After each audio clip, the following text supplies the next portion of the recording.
और इसी बीच एक बड़ी खबर निकाय चुनाव से जुड़ी हुई। हाईकोर्ट ने तलब की सर्वे की रिपोर्ट। आयोग की रिपोर्ट को तलब किया गया है। कल फिर से मामले को लेकर सुनवाई होगी। एक सीट पर आरक्षण को चुनौती दी गई है। लखीमपुर की निघासन सीट को आरक्षित करने को लेकर चुनौती दी गई है। हाईकोर्ट की लखनऊ बेंच ने तलब की है ये रिपोर्ट। ये बड़ी खबर, बड़ी जानकारी इस वक्त आ रही है निकाय चुनाव से जुड़ी हुई। दरअसल आरक्षण के साथ ये चुनाव कराने का फैसला आ चुका है। आरक्षण की सूची भी जारी हो चुकी है। इस बीच एक सीट को चुनौती यहां पर दी गई है। ये सीट है लखीमपुर की निघासन सीट। 6 अप्रैल तक का वक्त था। 6 अप्रैल तक आपत्तियां दर्ज की जानी थी।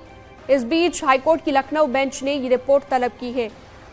ऋषभमणि त्रिपाठी हमारे साथ जुड़ गए ज्यादा जानकारी के लिए। और क्या जानकारी मिल रही है ऋषभमणि? एक सीट लखीमपुर की निघासन सीट जिसके आरक्षण पर चुनौती मिली है। जी हाँ, लखीमपुर खीरी जनपद के विकास अग्रवाल ने ये याचिका दाखिल की है और उन्होंने नगर पंचायत निघासन की सीट आरक्षित किए जाने को चुनौती दी है। और उनके अधिवक्ता ने दलील दी है कि पिछड़ा वर्ग आयोग की रिपोर्ट को सार्वजनिक ही नहीं किया गया है और 30 मार्च की अधिसूचना पर आपत्ति दाखिल करने के लिए 6 अप्रैल की अंतिम तारीख नियत कर दी गई। ये भी कहा गया है कि राजनीतिक तौर पर जिन जातियों को पिछड़ी जाति माना गया है उनकी सूची भी सार्वजनिक नहीं की गई।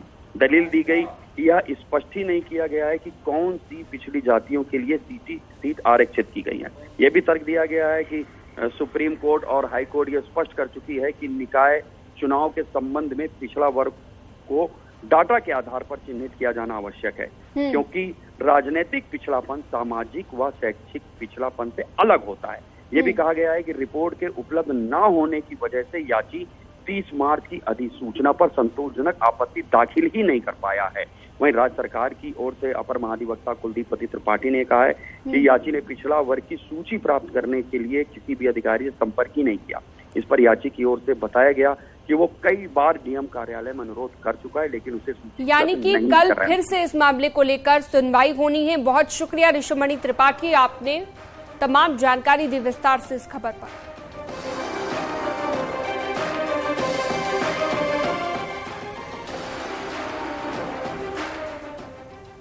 और यहां रुकते एक छोटे से ब्रेक के लिए, जल्द लौटेंगे कुछ और खबरों के साथ। Headlines present